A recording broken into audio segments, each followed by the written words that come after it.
Hi there, it's Nicole from Mama Elephant, and today I have a designer series project featuring the brand new Dimsum Fun stamps and coordinating dies, and I've paired these with the Try Window die and greeting to create several little framed up areas on my card, two for little scenes and one for the greeting. This is a great way to kind of break down the elements and maybe make them a little bit smaller and a little bit more manageable. If you struggle maybe with making scenes, windows are a great way to maybe just put a few little elements here and there, or to even break up a large scene into several small pieces. I went ahead and previously stamped my images on some Bristol smooth cardstock. This is just a scrap. I've mentioned before in videos, when I want to do some coloring with Zig Clean Color Real Brush markers or have some smaller elements to maybe die cut and add ink to, I always save my scraps from Bristol Smooth cardstock. And so a lot of times I'll use them for little projects like this. I'm using quite a few of the little images from Dimsum Fun, and this works perfectly for filling in a small piece of scrap paper. I stamped the elements with some jet black ink from Fawn. This is going to be a great ink that's not going to smear or anything like that. What I love about the Zig Clean Color Real Brush markers is that they blend beautifully on the Bristol Smooth cardstock. So you don't have to add any water if you don't want to. You can. A lot of times when I'm stamping with a black outline, I choose to, instead of watercoloring or adding watercolor, because I tend to be real messy and not real great with it, I like to go ahead and lay down my darker color, and then I will blend out with the lighter one. These are water-based markers, and so it's going to pull some of that dark out into the lighter areas, and you can blend it really easily, very beautifully. If you're think maybe it blends too much or it gets too light, you can go back and add a little bit of the darker color if you want to and blend again. I did that here for all of the little containers, but you definitely can do it however you want to do. I kind of stick to maybe 2, maybe 3 colors. For all of these, I think the majority only have 2 shades per color family. Lots of neutrals here. I went ahead and colored all of the containers first. The colors I'm using are 072 Beige and 071 Flesh Color. The Flesh Color, even though it says Flesh Color, don't let that deter you from using it. It's just going to be a very nice light neutral. In fact, I use it so much that I really think maybe it's starting to dry out a little bit. It is a very much used color in my stash just because it's such a great blending color for browns and neutrals. Even some of the orangish color family, I like to blend out with it as well. The chopsticks are going to be in these same colors. And then I will start coloring in the rest of the images. Not a lot of crazy color on this card, lots and lots of neutrals. I tried to kind of stick to more traditional coloring. I think these would be fun colored however you want to color them. I did try to stick to as close to the actual colors as possible. Probably not totally, but I did try. So kind of like a little bit of green around this little wrapped piece here. I tried to mix it up with a few different colors. So I'm pulling in some mustard color and then blending it out with that flesh color and being really, really light with that. It's going to give a completely different look. And then because they have cute little faces, and that's obviously not going to be very realistic, I went ahead and added little pink cheeks with some pale pink to my images, and that gives them that fun, whimsical look that we all love. I'm going to kind of continue this for most of the images. most of them are going to be colored with a variation of these markers I've only shown. A lot of mustard, a lot of flesh color, a little light brown for the roll, combined with the flesh color marker, maybe even pull in a little beige. Laying down that darker color first, blending out with flesh color, and then I'll go back with the pale pink and add cheeks. The only addition of a different color really here is going to be the deep red, which is just going to be on one of the images very, very briefly. Not a lot. I will use more of that deep red later to color in the hearts that I'm going to add at the end. I'll go ahead and color just a couple more of these, and then I'll be ready to die cut these with the coordinating Dimsum Fun dies.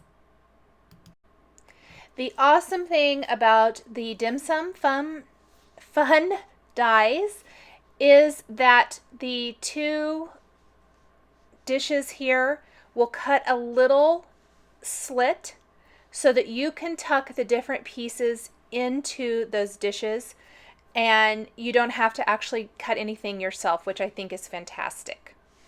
I'm going to set that aside for just a second while I work on my background.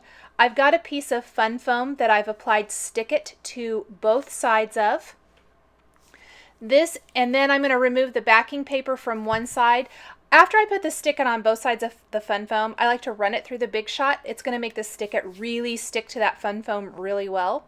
Then I'm going to take the new Tri-Window die. This is an A2 sized die, and I'm going to take one of the words from this die collection. It comes with, I believe, love and hugs. I'm going to use hugs, and I'm going to tape that in place in one of the windows, and then I'm going to die cut that whole thing using my Big Shot die cutting machine.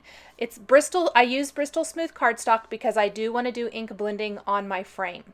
I've got another piece of A2 sized Bristol cardstock that I'm going to ink up with some scattered straw distress ink. This is going to be what's in the background of the card.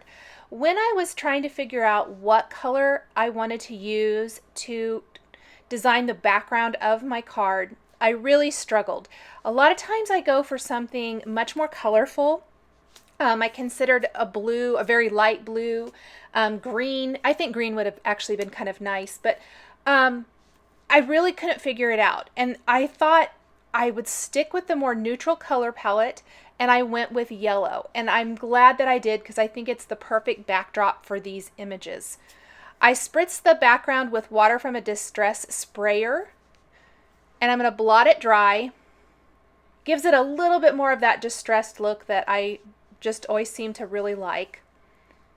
I'm going to spritz it again, in fact. I think it needs just a little bit more. I did protect my Zig Clean Color Real Brush Marker colored images.